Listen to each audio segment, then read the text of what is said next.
Ingekuwa wewe sasa ningekuwa millionaire.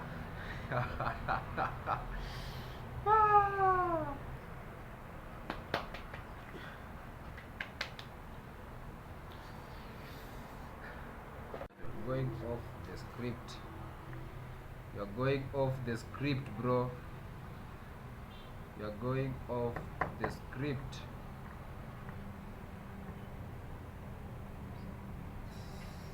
So,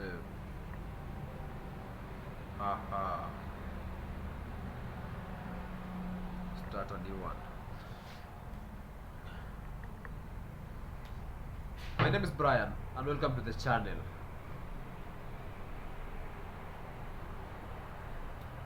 Yeah.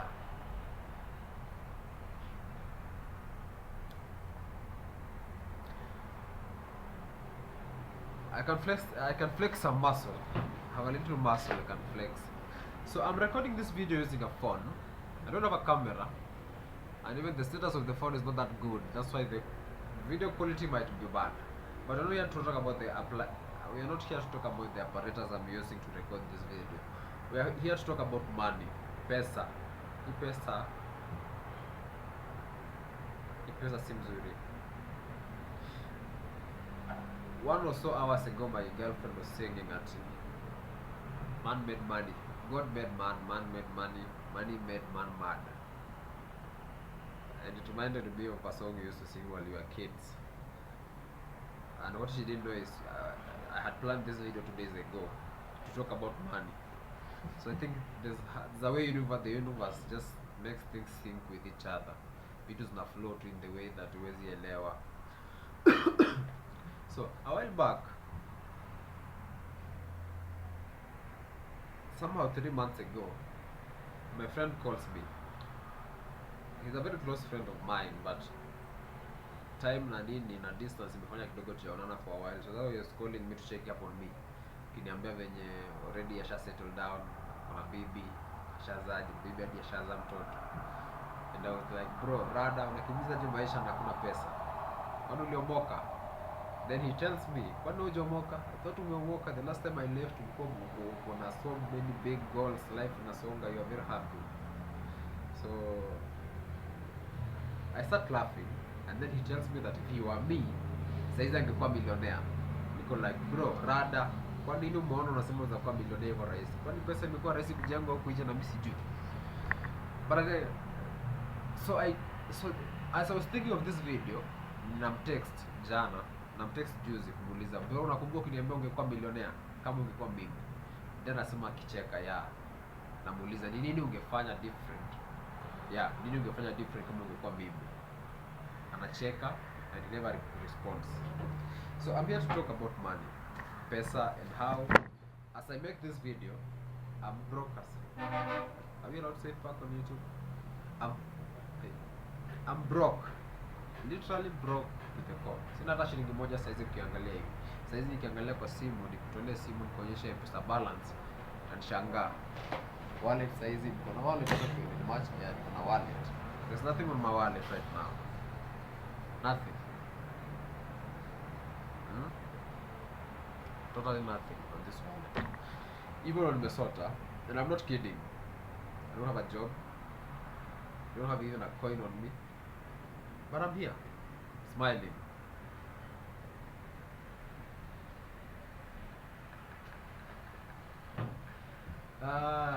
Just look like my father. Anyway, so this guy friend of mine ananipigia simu ananiambia ati angekuwa mimi angekuwa millionaire. So mimi nabaki hapo nikishangaa. All this why? How come someone ananiambia tu angekuwa millionaire kama kwa millionaire ni kitu yenye tuko around there?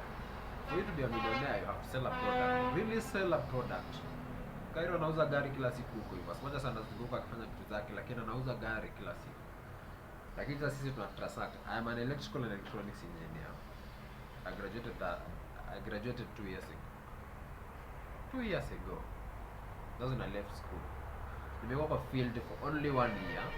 Then the other year, the other 8 months, nimekuwa nimekaa. There's nothing I've been doing. So I cannot support a statement where a person that has not been involved in money making activities translates to be a millionaire. So anyway, I wanted to take you back.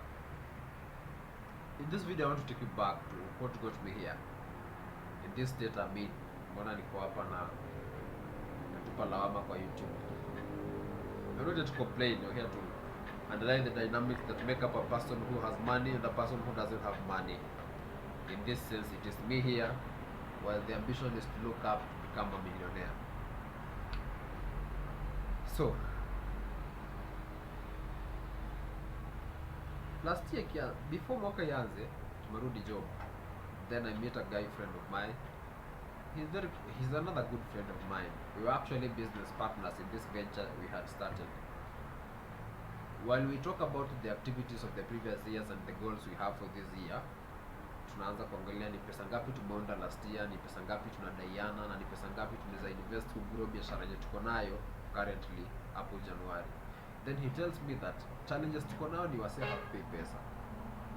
So how do we find a scheme yenye inatupatia pesa without kuanza kusumbuana na watu wenye tunasumbuana na watu tulikuwa tunasumbuana na tu a while back. So what I'm talking about is last year ikianza, I got a job at this pharmaceutical company along South B, somewhere around South B.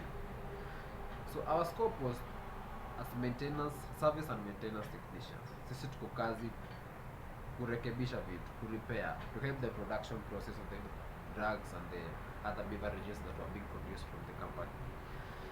So while there, we made friends and we made some money, because when you're working, you make money and you save a little for what you make. So the money I made, because I was struggling financially, and I saw how is the best way to live is to start a side hustle and at least raise a capital and it saidia maybe boost ama isimpatie stress. So I started Capital Club. The essence of Capital Club was kukopesha watu pesa wenye either unafanya biashara ama wenye walikuwa wanataka quick cash lakini inarudi either weekly ikienda sana 14 days with a commission, of course. So the commission was what we paid ourselves. Lakini the capital, the money that was invested was reinvested back in the business. So we flipped money kila saa, tuna flip pesa, and then sisi tunabaki tu kula commission. Personally, mimi nabaki ni kula commission because as I started the business, I was the one handling the business. Then later on, I find there's someone else doing almost the same thing, na Shiloh, almost the same thing, giving people money. Anapea watu pesa kwa mwezi, sometimes kwa wiki, lakini with a 10% commission. So his commission was 10% on the capital anakupatia. Mine was 20% on the capital anapeana. So actually I could get more interest, more commission than him. But yes, sasa anapeana pesa na commission ndogo. Most of my customers went to him, not mine. So mimi nikaangalia the best way to survive in this place is how you treat a competition. Either ni eliminate ama to partner up. Lakini sasa ni junior company yenye sisi tumempata pia ana trade up kwa subcontractor. It was very hard to eliminate him, because I wasn't part of the top dog pale juu deep state. Mimi niko tu kapizan fulani hapa chini kama wengine. So we had to partner up. So partnering up meant that he lets me run the business because he's not actually more aggressive the same way I am. And in letting me run the business, he will take some money which he was actually doing the business with, anipatie mimi, I invest in my business. After investing in my scheme, so whatever we made with the agreement we had, we did an MOU. So hii hapa si ile inaenda kwa vitabu and all this, which is a very bad move when it comes to business, because sasa saizi tunadaiana pesa lakini haizi nipeleka koti and haizi kusimama mbele yao tuna approve that mimi niko na pesa yake. So mimi kama man to man, heart to heart, I have to go down, make some money and pay him back. But imagine pia the same what he did to me later. I'm always contemplating whether to pay or not pay. I'll tell you about that later. So sasa tushafanya nini? Yeah, asha invest pesa yake kwa Capital Club yangu. So now it's a very big company. This was in September, immediately after my birthday. We are here in September, a year later. So September after my birthday is when he invests his money into my company, into my whatever venture, because it was not a registered company, so it's into my venture. So after he invested his money into my venture, now I expand. Every time someone goes to him to ask for money, he refers them to me, and when they come to me, na charge 20%. So kama ufiki rate za huku bounce, kama unadai do lazima ufike bei. So yetu haikuwa na collateral. That was a very big challenge. Ukipatia mse pesa 3000 na ende na asirudi the following week or the following month, umepoteza pesa. Na hiyo pesa nyingine mingi, na upoteza tu pesa yako ama commission yako, unapoteza pesa yako and another partner, and later on we came to take another person in with us. So we were 3 people running the same business with 2 silent partners. Mimi I was the silent partner, Gary. Mimi ndo nilikuwa present. Me I was the one running the business. 2 silent partners in the same business.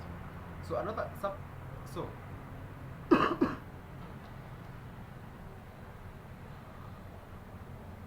so I start running the business. Tunaenda, September goes down, I pay them their commission. I pay them the commission.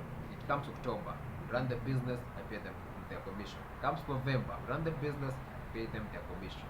So this is 3 months. We've had a very successful venture. 3 months. It comes to December. So December, unajua, any person that anafanya kazi, unajua December is when people start breaking up for their holiday. Companies naanza kufunga. So sisi we only work for 1 week. Because tunafunga tarehe 10. Tarehe 10 nafika 10th we close. After kufunga, sisi tuna disperse. So immediately before tufunge, bado watu wanakupa pesa. Wanataka pesa. Nini pesa au pesa? Si mimi nadhani biashara ni biashara, na I can run my thing on the phone. Si lazima nikuwe available ndo. Wewe nikipiga simu, Brayo, tumie do. Shatuma do si hivyo. Alafu mimi nangoja kama ni 10 days nitumie do after 10 days. Kama ni 5 days nitumie do after 5 days. Kama ni 2 weeks nitumie do after 2 weeks. So tunafunga 10. Mimi naenda home. Kwenda home, people call for asking for money. I send them the money. I wire them the cash.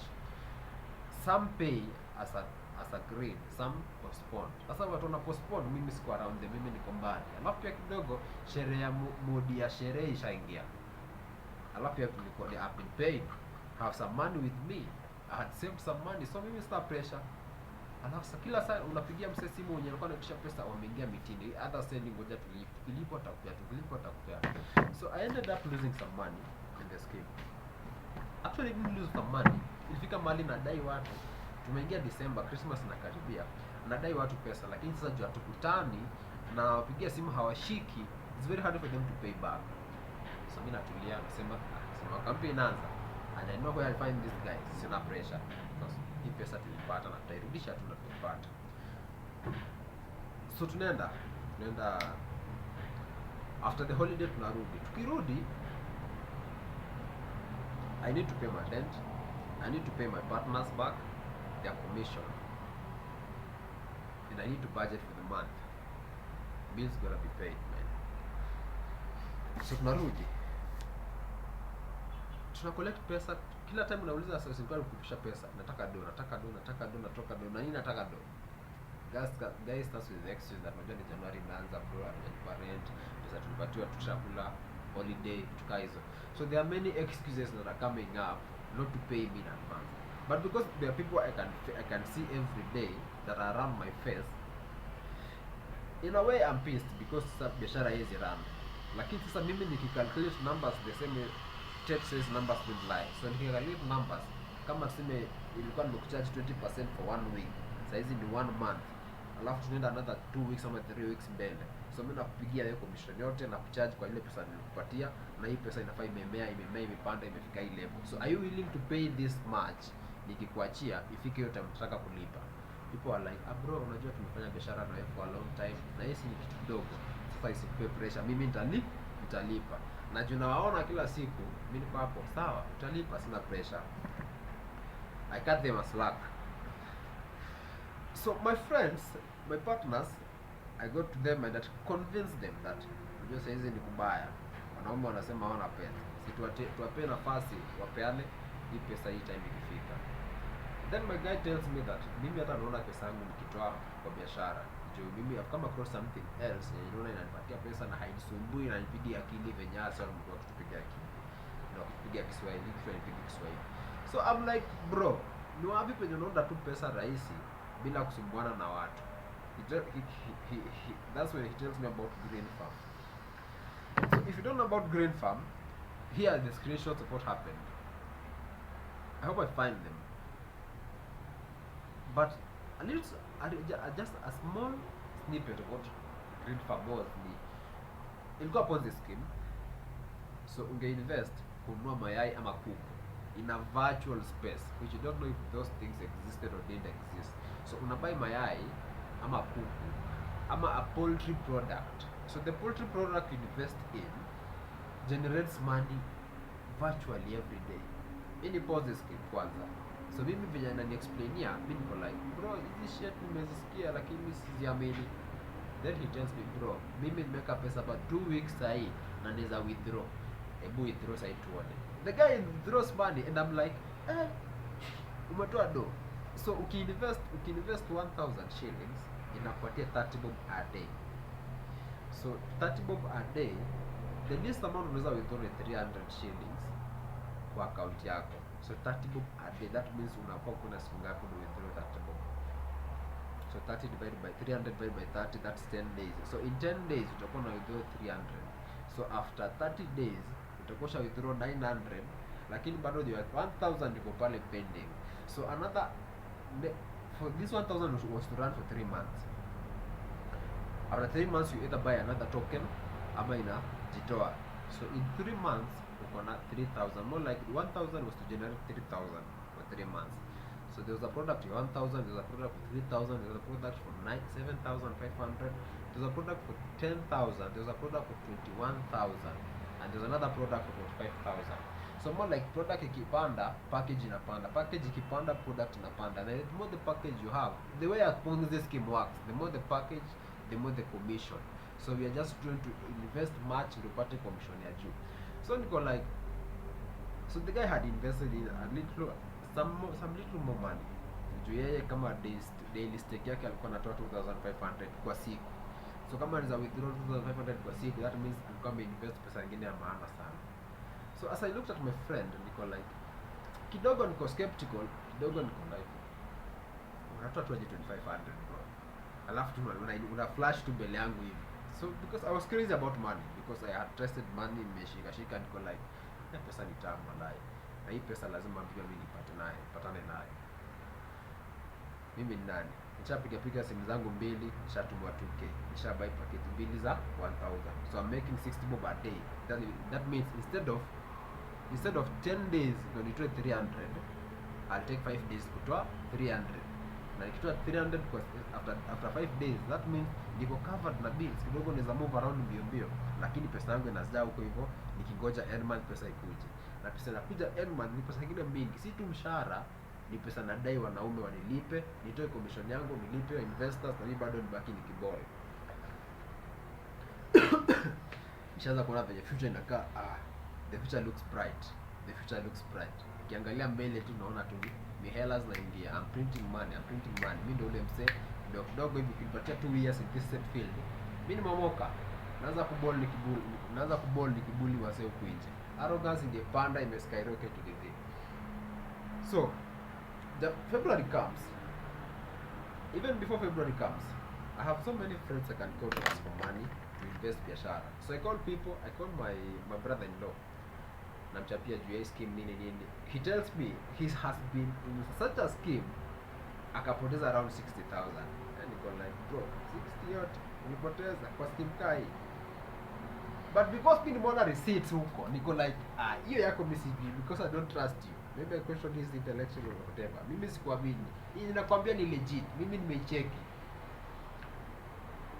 He tells me I ain't no way he's giving me money. I tell my sister, unajua tu niko naye, hakuna mwingine. Na asuka msistangu vizi na story. Ni wewe ndo niko naye, sina mwingine. Sasa nisipokuambia na ananiambia kitu. Sister ananiangalia hivi, she declines me. So I go on to another friend of mine, anaishi Kahawa. Anatumia 2500. Dogo story. I call another friend, anaishi Juja. Dogo anatumia 5000. So size niko na 7,500. Na hiyo ni the third week ya January. So we only a week to February. So mimi kidogo hivi nishatoa tao moja hapo hivyo jipia akana move around 6,500 nishatupa kwa green farm. Kidogo stake imepanda. So from withdrawing 60 bob a day, from withdrawing 300 in 5 days, now I can actually withdraw more than 500 in 2 days. I can withdraw 500 in 2 days. Yeah, I could withdraw, actually I could withdraw 550 in 2 days. Now like neza tembea tuna punch anytime nataka, nikitweka hivi natoa punch hivi naanza ku move around. Niko like bah. So nani yako kazi analipwa? Mimi nishaanza kubond. Nani yako kazi analipwa? Apart from kulipwa mshahara, kuna ka punch tu kanaingia from nowhere. Leo punch imeingia, kesho punch imeingia, kesho kutwa punch imeingia, na bado unangoja wase walipe pesa, kulipe pesa yako. Man, I'm seeing a very bright future in front of me. I was very happy. This is January this year. Nilikuwa nimeball. By this kudanganyi in the last 3 months, when my friend was when Rogers was calling me 3 months ago telling me by now nilikuwa millionaire. Man, I saw myself before mwaka ishe bana, hii nilikuwa mwaka yangu. Baby, I'm here ranting. Niko hapa na rant.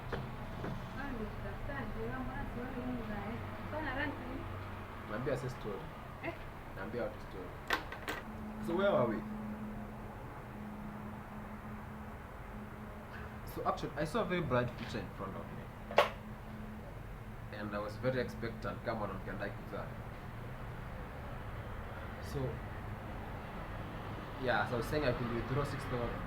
I could withdraw 550 shillings after 2 days. So after, not after 2 actually 2 days. It was after 36 hours. I could withdraw 550.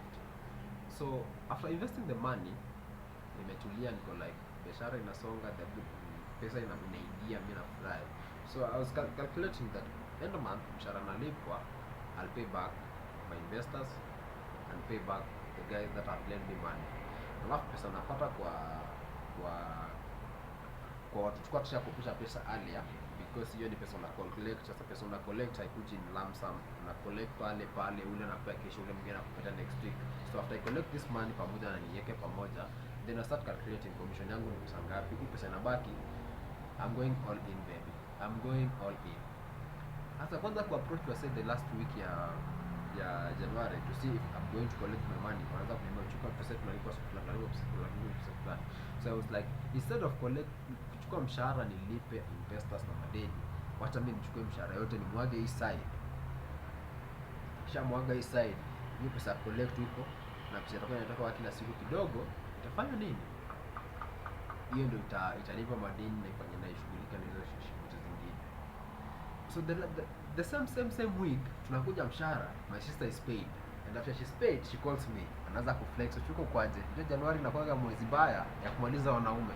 And go like, ushalipo kwa nini basi utubie ka kitu? She asked me, bado ile biashara yako ya kuinvest bado iko? Bado iko, it's booming. Pingia pesa sasa na mwaga huko. She sends me 8,000 shillings. Mimi nani nayo 8k yote huko pa. Junao sasa bado natoa 500 karibu kila siku. Nikiweka 8k inamaanisha napanda flex. Nishaingia 900, kutoa 900 kila siku. So nizatoa 900 a day. Na already nimetupa kwa another 8,000. Pesa inapanda. So after tupa kwa 8,000, now I can withdraw actually 1,010 kwa siku. Na withdraw 1,010 leo, niko like sister yangu naweza mlipa in 8 days, na mlipa 8k yake, mimi na sawa story yake. My guy in kahawa, pesa yake namlipa na siku 2 na sawa hiyo story. My guy in Juja namlipa na 6 days na sawa hiyo story. So this like 8 days, 6 days, 2 days, tuko 14, tuko 15 days by the time watu wanacheza na Valentines, mimi nishalipa madeni, nimerelax. Alafu investors una collect pesa na nawalipa pesa yao, mimi na story yao. I have one goal here na nikuomoka na green farm. February nafika. Immediately tarehe moja nafika hivi. My boss was very good. Tarehe moja nafika hivi, haipiti saa 3 pesa yako imeingia, fanya cha unataka kufanya. So what I didn't mention is the same January, I was planning to quit. This year I was planning to quit my job. To quit my job because I didn't like the job itself. I liked the job, but I didn't like the place itself because the environment defines you more. So this year, when the year started, I had planned to resign my job. Yeah, to resign. Is it resign or quit? Maybe they're more of the same, I'm not sure. So either whatever that means, but hii mwaka ilikuwa ni chikazi. So when January inaanza hivi na naona prospects ziko juu, somewhere between wiki ya pili ya Januari nikwambia mimi nimetext mdosi email moja safi, brother, it's been nice working with you, na kuna mahali pengine ningetamani kuwa kasi hapa, but months gonna live and try life, so mimi next month mimi so si February nafika, mimi nalipo kama niko kwako, na sasa unajua kama uko kwako ni kuna simu uko like naweza withdraw 1050 leo na rent nafaa nilipe by 10, na nikiongeza hii mshahara hii side yote I'll be withdrawing something close to 3000 a day. Mimi nani nimemwaga kila kitu. So I won't tell you how much I was being paid, but it was a nice amount of money yenye mtu anataka kulipwa. So nikamwaga green farm. Now I have so much money. Sukuma huko. Mimi sikuwa nasikiza Wakongwe, don't put all your eggs in one basket. Wakongwe wakwende huko. Pesa mimi naona pesa na macho yangu manyinyi nasema nini hao? Don't put your eggs in one basket. So mimi nimemwaga pesa yangu yote hapo hivyo, niko like after one hata si siku mbili na withdraw. Niza withdraw pesa kila siku. So after I put my money here, niko like in 3 days, actually in one day I can withdraw 3,500 shillings in one day. So that means rent yangu ya 7,500 plus net plus bills na maji na nini zinaingia around 10,000. I only need how many days? 10 days. Not actually 10 days. I only need how many days? I only need 4 days to cover hizo bills. Na 4 days nitakuwa nishalipa rent na bills zote. Alafu another 4 days nitakuwa nishakava my sister na watu wengine. Alafu sasa bado nangoja pesa yenye wajinga fulani wenye ni walikuwa nimewakopesha pesa wafanye nini? Waniletee pesa. 3 days. Actually it was first. Second, the following day the scheme crashes. The following day the scheme crashes. Na hiyo siku jioni najaribu kutoa pesa haitoki. Najaribu kutoa pesa hiyo siku jioni haitoki kabisa, imekwama huko pending. Nikiangalia tu transaction nini ya request to withdraw from my phone, pending. Niko like uoga imeingia kwa mwili kidogo, depression imeingia, niko like hizi ni gani? So the following day naamka asubuhi na click kwa link kwenda kuangalia green farm, because it was a website, it wasn't an app. Website haifungui na kwa Chrome haifunguki. Mimi lapi ndio nitaweka buda web browser ya Chrome haifungui kitu. Stress inaanza kukiki, pressure inaanza kupanda. Napigia my friend from the company who used to work, my partner, bro jaribu ku access ile shit. He's like bana sawa umetuosha. Mimi natupa tu simu zimeisha kila mahali. Tutaanzia wapi? Tutaambia nini marafiki?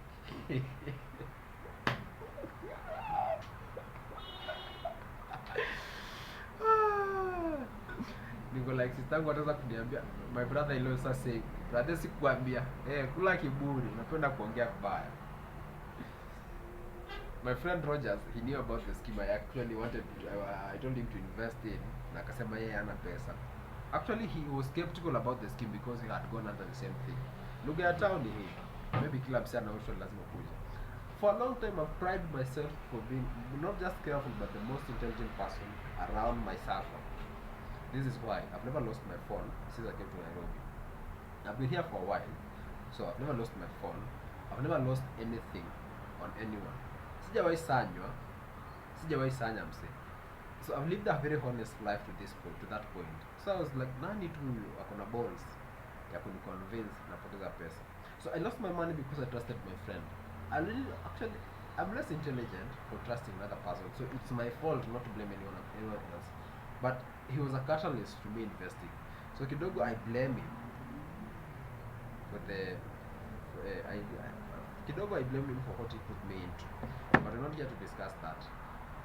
Mwaka ingeisha kama mimi na ball, lakini saizi niko hapa in front of the screen without nothing in my pocket, in my pesa balance, and I'm not expecting that I'm going to make money any day soon. Not today, not tomorrow, not the following day. So if you are nipitia hapo ndio kidogo nipate kitu ya kula. But that was the case. The case is, so anyway, before I forget, so madeni nafaa ilipwe. Investors on daipu zake. My partners bado wanataka kulipwa. Rent pia nataka kulipwa. I'm only one person and I have to do all these things. Siaka stress na kupata hivi hadi unashangaa. I've never been to that stress level ever since I was born. Only this year ndio kidogo kichwa ilipuki. Naangalia hivi simu, that day I was using an iPhone 6. That time I was using an iPhone 6. Nilishika hii simu hivi. Nilishika hivi simu. Na the next place patikana ilikuwa kwa ukuta. Screen ipa. Kila kitu machana, but kila kitu iko sawa. Mimi nikalala. So I live with my brother. He would leave, go to work, and come back and he'd find me sleeping the entire day. Usiku bado nimelala, bado nalala. So rent nafaa kulipa by 10th, but I had stopped my money, I had stopped my caretaker. Me nalipa rent 17th instead of 10th because the previous year somewhere around July I had some issues na rent bado. So nikamuingiza box that nitakuwa nalipa rent 17th, and I kept on consistently lipa rent 17th. So in February day 5 bado sija recover kwa stress ya kupoteza pesa ya watu na pesa yangu.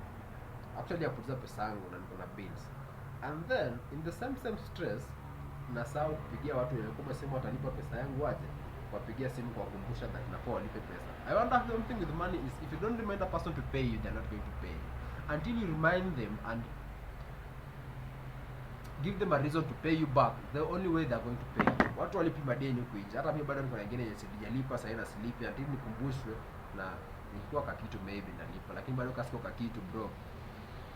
I won't answer your phone. Unaweza kuwa unakula nyama buda na unalala njaa lakini sikulipi deni. In kawaida, so you gotta understand it. So sikudai wase immediately I was to be paid. Another thing suck because siku zikienda watu washafanya bidii zao, wanalipa bidii zao, and they actually forget that they had to pay me back.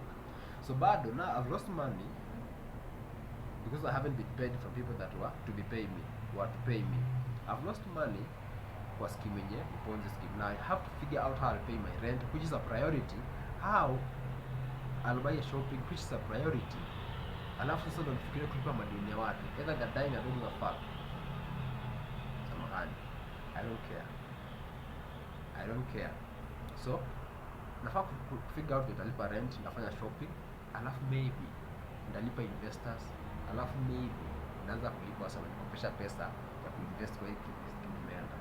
But now I'm stressed. How did I lose this money? How did I not see this coming? Because a few of my friends who actually declined to invest or lend me money had warned me about this. Si niliwawarn. Walikuwa wameniwarn. Kanramba.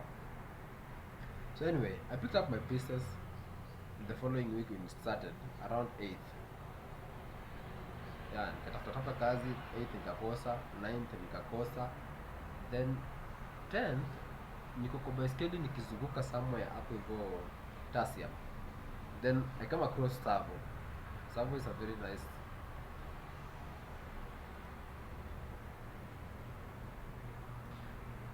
Savo is a real estate company.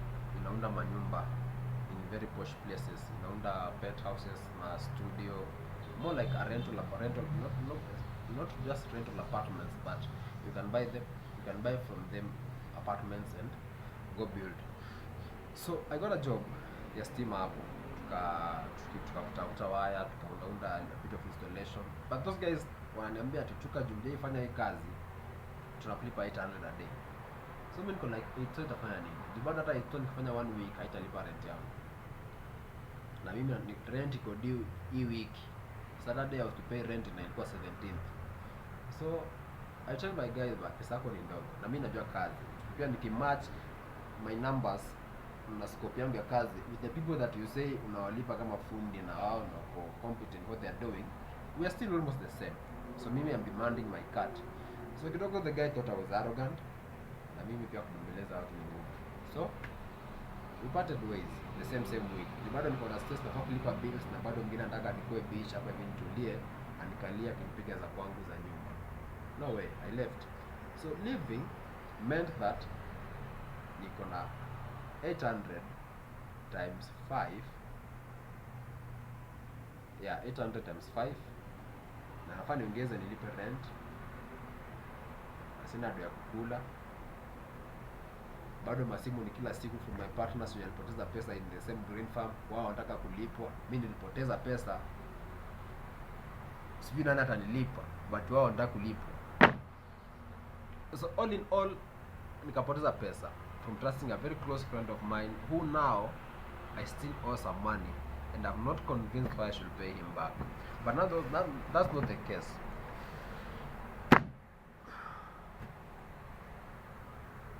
That's not the case. So I'm here, broke, smiling. I am happy. Literally, I've never been this happy. Sina pressure na saizi hakuna kazi nafanya. So my only worry is how to make money at this particular space and state that I'm in. Because stare nimekuwa nayo sai na how do I call it? Is it fluidity? Na move around, natulia, tu sina pressure, nasonga, life inaenda. Hii moment I want to keep it. I want to preserve this moment. I want to preserve this moment because it's very peaceful. It's one hour. But how do I make money from this space? How do I make money from this space? That's my one dilemma. I have a company known as OK.Fix. We do repairs and maintenance of the steamer. And our main scope was to do business with B2B, business to business. Because business to business people pay so well. But if you do a B2C, business to consumer clients, to consumers, watu wanalipa pesa ingine kidogo. Me servicing someone's house, nikimwambia fika bei ya kitu fulani, hafiki bei ya kitu fulani. Mimi nikienda ku replace light mahali mtu anataka kulipia 50 bob, nataka nifanye for free. Because and again hata nifanya kazi for 50 shillings, that's hiyo kata hizi itafanya nini? Hizi bata credit. Hiyo pesa ni ndogo sana. But if I was doing the same thing for business, I could be able to charge more because of the risk of the work that I'm involved in. There's so many factors that akuja mimi kucharge, kupea quote mtu kama mimi nafanya kupea quote biashara, kushinda vile napea mse quote an individual person. And there actually many people out there that are paying nice, but sasa kutafuta mtu mwenye akona shida ama nini ya kujua ama nataka kufanya upgrade ama whatever case anataka, it's very hard. So the only thing inabaki to be fluid as I am here and to do whatever kuingia kwa biashara. Kwanza kuuza more of these electrical appliances na vitu kama hizo. And again you need capital to get into that venture ama uanze kuuzia mtu kule commission, which is the commission is very petty in the first place. And after the second thing, there's so much work involved to move around, which needs initial investment ya fares na kwanza kutuma ndo upate pesa. So na pia si ati ni a very working theory yenye unaingia kwa market na inaanza. So it's something you have to do for a long period of time before uanze kuona malipo yake. So I was saying I have a company that deals with electrical electronics, that deals with repair and maintenance, and the same company is the same brand is what I'm trying to grow here online. So the essence of this video was to